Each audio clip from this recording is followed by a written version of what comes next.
తొలిపలుకు ఛానల్కు స్వాగతం. నేను లాలిత్య. నేటి ముఖ్యాంశాలు చూద్దాం. $3 ట్రిలియన్ ఆర్థిక వ్యవస్థే లక్ష్యం. అమెజాన్ డేటా సెంటర్కు సీఎం రేవంత్ రెడ్డి శ్రీకారం. చంద్రబాబుకు హైకోర్టులో భారీ ఊరట. అసెండ్ భూముల కేసు కొట్టివేత. మంత్రి నారా లోకేష్ జమ్మలమడుగులో పారిశ్రామిక విస్తరణ. 3100 కోట్ల దాల్మియా పెట్టుబడులు. భీమవరంలో జగన్ ఫైర్. రైతులను మోసం చేసిందంటూ చంద్రబాబు ప్రభుత్వంపై విమర్శలు. వేముల ప్రశాంత్ రెడ్డి గృహ నిర్బంధం. నిరాహార దీక్షను అడ్డుకున్న పోలీసులు. కీర్లంపూడిలో ఉద్రిక్తత. ముద్రగడ కుమార్తె క్రాంతికి నిరసన సెగ.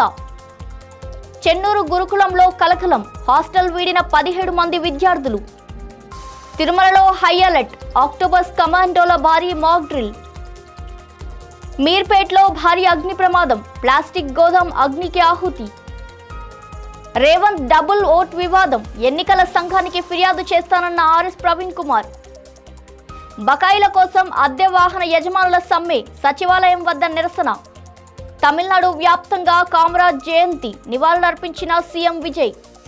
ఢిల్లీలో సుశ్రుత జయంతి ఆయుర్వేద సర్జరీకి ప్రపంచ గుర్తింపు. రాష్ట్రపతి ద్రౌపది ముర్ము వ్యాఖ్యలు. కేబీఆర్ పార్క్ చుట్టూ వన్ వే అమలుకు ముమ్మర ఏర్పాట్లు. క్షేత్రస్థాయిలో పరిశీలించిన సర్జనార్. తెలంగాణను అత్యంత అధునాతన నగరంగా మార్చే దిశగా ముఖ్యమంత్రి రేవంత్ రెడ్డి కీలక అడుగులు వేశారు. రంగారెడ్డి, మహబూబ్ నగర్, వనపర్తి జిల్లాల్లో ముఖ్యమంత్రి పర్యటన విజయవంతంగా ముగిసింది. ఇందులో భాగంగా ఫ్యూచర్ సిటీలో అమెజాన్ డేటా సెంటర్ శంకుస్థాపన కార్యక్రమంతో పాటు దివిటిపల్లిలో అమర రాజా గిగా కారిడార్లో బ్యాటరీ సెల్ తయారీ కేంద్రాన్ని సీఎం ప్రారంభించారు. అనంతరం వనపర్తి జిల్లా కొత్తకోటలో నూతన బాలికల ఉన్నత పాఠశాల భవనాన్ని ప్రారంభించి విద్యార్థులతో ముఖాముఖి మాట్లాడారు. ఈ సందర్భంగా ఆయన మాట్లాడుతూ రాబోయే కాలంలో $3 ట్రిలియన్ ఆర్థిక వ్యవస్థే లక్ష్యమని, దేశ స్థూల జాతీయోత్పత్తిలో తెలంగాణ వాటా 10% ఉండాలనేదే తమ ప్రభుత్వ ధ్యేయమని స్పష్టం చేశారు. రాజధాని అమరావతి అసెండ్ భూముల వ్యవహారంలో ఆంధ్రప్రదేశ్ ముఖ్యమంత్రి నారా చంద్రబాబు నాయుడు, మంత్రి నారాయణలకు హైకోర్టులో భారీ ఊరట లభించింది. వైఎస్ఆర్ కాంగ్రెస్ పార్టీ హయాంలో వీరిద్దరిపై సిఐడి నమోదు చేసిన కేసును ఎలాంటి ఆధారాలు లేవని స్పష్టం చేస్తూ న్యాయస్థానం పూర్తిగా కొట్టివేసింది. ఇక ఇదే సందర్భంలో ముఖ్యమంత్రి చంద్రబాబు నాయుడు విజయవాడలో పర్యటిస్తున్నారు. ఇబ్రహీంపట్నం సమీపంలోని కృష్ణా గోదావరి పవిత్ర సంగమం వద్ద ఆయన కృష్ణమ్మకు ఘనంగా జలహారతి ఇచ్చి ప్రత్యేక పూజలు నిర్వహించారు. ఈ కార్యక్రమంలో పలువురు మంత్రులు, ప్రజాప్రతినిధులు పాల్గొనగా అనంతరం ఏర్పాటు చేసిన భారీ బహిరంగ సభలో ముఖ్యమంత్రి ప్రసంగించారు. రాయలసీమ ప్రాంతంలో పారిశ్రామిక అభివృద్ధి, ఉపాధి కల్పనే ధ్యేయంగా కడప జిల్లా జమ్మలమడుగు నియోజకవర్గం మైలవరం మండలం చిన్న కొమ్మెర్ల వద్ద దాల్మియా సిమెంట్ 2వ ప్లాంట్ విస్తరణ పనులకు రాష్ట్ర ఐటీ, ఎలక్ట్రానిక్ శాఖ మంత్రి నారా లోకేష్ శంకుస్థాపన చేశారు. దాల్మియా సంస్థ ఏకంగా 3100 కోట్ల భారీ పెట్టుబడులతో ఈ విస్తరణ ప్రాజెక్టును చేపడుతోంది.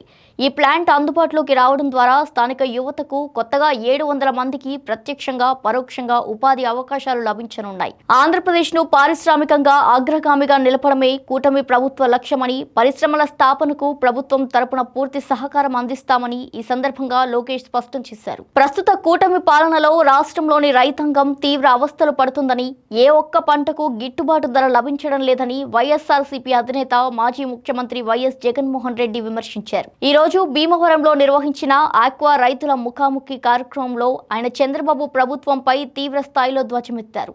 ఆక్వా రంగం సమస్యల సుడిగుండంలో కూరుకుపోయిందని, రైతులు దీనావస్థలో ఉన్నారని ఆవేదన వ్యక్తం చేశారు. ఫీడ్, సీడ్ ధరలకు చంద్రబాబు మనుషులే సిండికేట్గా ఏర్పడి నిర్ణయిస్తున్నారని మండిపడ్డారు. ఈ సిండికేట్ల చేతుల్లో రైతులు నలిగిపోతున్నా ప్రభుత్వం పట్టించుకోవడం లేదని, చంద్రబాబు తీరు దున్నపోతు మీద వర్షం పడినట్టుగా ఉందని జగన్ దుయ్యబట్టారు. నిజామాబాద్ జిల్లా బాల్కొండ నియోజకవర్గంలో మాజీ మంత్రి, బాల్కొండ ఎమ్మెల్యే వేముల ప్రశాంత్ రెడ్డిని పోలీసులు హౌస్ అరెస్ట్ చేశారు. భీమ్గల్ మున్సిపాలిటీ అభివృద్ధి, 100 పడకల ఆసుపత్రి నిర్మాణం, రవాణా సంస్థ డిపో పునరుద్ధరణ వంటి అంశాలపై నిరాహార దీక్ష చేపట్టేందుకు సిద్ధమైన ఆయనను వేల్పూర్లోనే నివాసం వద్దే అడ్డుకున్నారు. దీక్షకు అనుమతి లేదని తెలిపి పోలీసులు భారీ బందోబస్తుతో నిర్బంధించారు. ఇక ఇదే సమయంలో బాల్కొండ నియోజకవర్గంలోని పలువురు పార్టీ నాయకులు, కార్యకర్తలను కూడా అదుపులోకి తీసుకొని వివిధ పోలీస్ స్టేషన్లకు తరలించారు. ఈ చర్యలను భారత రాష్ట్ర సమితి తీవ్రంగా ఖండిస్తూ ప్రజాస్వామ్య హక్కులను అణచివేస్తున్నారంటూ ప్రభుత్వంపై ఆరోపించింది. మాజీ మంత్రి కాపు ఉద్యమ నేత ముద్రగడ పద్మనాభం మరణం తర్వాత ఆయన స్వగ్రామం కీర్లపూడిలోని నివాసం వద్ద తీవ్ర ఉద్రిక్తత నెలకొంది. గత అసెంబ్లీ ఎన్నికల సమయంలో రాజకీయ వ్యక్తిగత విభేదాల కారణంగానే తండ్రిపై విమర్శలు చేసి జనసేనలో చేరిన కుమార్తె బార్లపూడి క్రాంతిని ముద్రగడ అనుచరులు, బంధువులు అడ్డుకున్నారు. తాను మరణిస్తే కూతురు రాకూడదని ముద్రగడ గతంలోనే స్పష్టం చేయడంతో భౌతిక కాయం ఉన్న పేటికను తాకేందుకు కూడా ఆమెను అనుమతించలేదు. నిరసనకారులు పెద్ద ఎత్తున నినాదాలు చేయడంతో గందరగోళం ఏర్పడింది.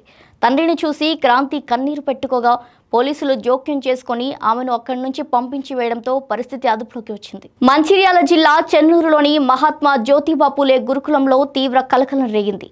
హాస్టల్లో వసతులు సరిగ్గా లేవని 17 మంది ఇంటర్ ద్వితీయ సంవత్సరం చదువుతున్న విద్యార్థులు గురుకులాన్ని విడిచి బయటకు వచ్చారు. తాము పడుతున్న ఇబ్బందులను వివరిస్తూ విద్యార్థులంతా మంచిర్యాల ఎమ్మెల్యే సతీమణి సురేఖను కలిసి ఆవేదన వ్యక్తం చేశారు. విద్యార్థులతో స్వయంగా మాట్లాడిన సురేఖ వారికి ధైర్యం చెప్పారు. అనంతరం హాస్టల్లో నెలకొన్న సమస్యలను తక్షణమే పరిష్కరించాలని అధికారులను ఆదేశించారు. ఆ తర్వాత విద్యార్థులను డీసీఓ శ్రీధర్కు అప్పగించి తిరిగి చెన్నూరుకు సురక్షితంగా తరలించేలా చర్యలు తీసుకున్నారు. తిరుమలలోని PAC-4 సత్రాన్ని ఉగ్రవాదులు ముట్టడించినట్టుగా ఊహించుకొని భద్రతా బలగాలు ఈ ఉమ్మడి ఆపరేషన్ చేపట్టాయి. అత్యవసర పరిస్థితులు ఏర్పడినప్పుడు ఉగ్రవాదులను ఎలా అదుపులోకి తీసుకోవాలి, భక్తులను సురక్షిత ప్రాంతాలకు ఎలా తరలించాలనే అంశాలపై కమాండోలు ప్రాక్టికల్ గా ప్రదర్శన చేశారు. ఉగ్రవాద చొరబాట్లు, సంక్షోభ సమయాల్లో భద్రతా వ్యవస్థ అప్రమత్తతను, సంసిద్ధతను మరింత పటిష్టం చేసేందుకు ఈ ప్రత్యేక తనిఖీలు మరియు వ్యూహాత్మక ఆపరేషన్లు దోహదపడతాయని అధికారులు వెల్లడించారు. హైదరాబాద్ మీర్పేట్ పోలీస్ స్టేషన్ పరిధిలో నందనవనంలో గల ప్లాస్టిక్ గోదాంలో భారీ అగ్ని ప్రమాదం సంభవించింది. గోదాంలో ఒక్కసారిగా చెలరేగిన మంటలు పక్కనే ఉన్న నివాస గృహాలకు వేగంగా వ్యాపించడంతో స్థానికుల్లో భయాందోళన నెలకొంది. ఈ ప్రమాదంపై సమాచారం అందుకున్న అగ్నిమాపక సిబ్బంది తక్షణమే రంగంలోకి దిగి 3 ఫైర్ ఇంజిన్ల సహాయంతో మంటలను అదుపులోకి తీసుకొచ్చారు. సకాలంలో స్పందించడంతో పెద్ద ప్రాణ నష్టం తప్పినప్పటికీ భారీగా ఆస్తి నష్టం సంభవించినట్టు అధికారులు వెల్లడించారు.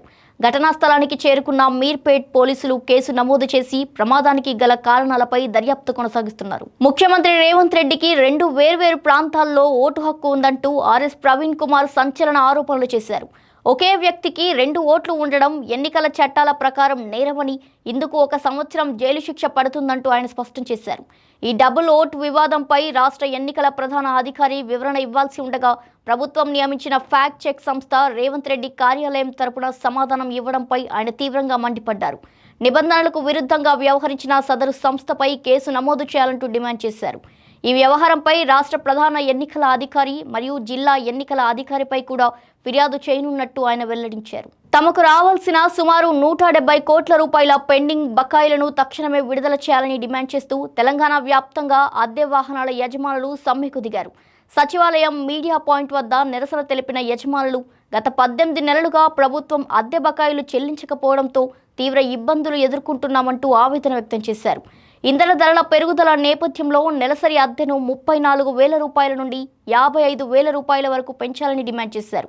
ఈ సమ్మె కారణంగా రాష్ట్ర వ్యాప్తంగా 5,000కు పైగా ప్రభుత్వ అద్దె వాహనాలు నిలిచిపోయాయి. వాహనాల వాయిదాలు, డ్రైవర్ల జీతాలు చెల్లించలేక బ్యాంకుల నుండి జప్తు నోటీసులు వస్తున్నాయని యజమానులు ఆందోళన వ్యక్తం చేశారు. తమిళనాడు మాజీ ముఖ్యమంత్రి, ప్రముఖ స్వాతంత్ర సమరయోధుడు కామరాజ్ జయంతి వేడుకలు రాష్ట్ర వ్యాప్తంగా ఘనంగా జరిగాయి. ఈ సందర్భంగా చెన్నైలో తమిళనాడు ముఖ్యమంత్రి జోసెఫ్ విజయ్ ఆయన చిత్రపటానికి పూలమాలలు వేసి ఘనంగా నివాళులర్పించారు.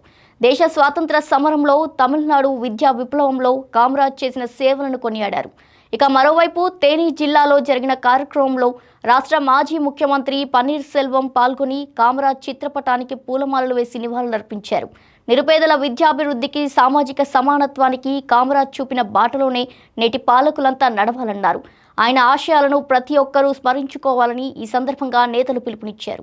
సుశ్రుతుని జయంతిని పురస్కరించుకొని న్యూఢిల్లీలో ఏర్పాటు చేసిన అంతర్జాతీయ ఆపరేషన్ల వైద్య సదస్సు సంస్కృతం 2026ను రాష్ట్రపతి ద్రౌపది ముర్ము ఘనంగా ప్రారంభించారు.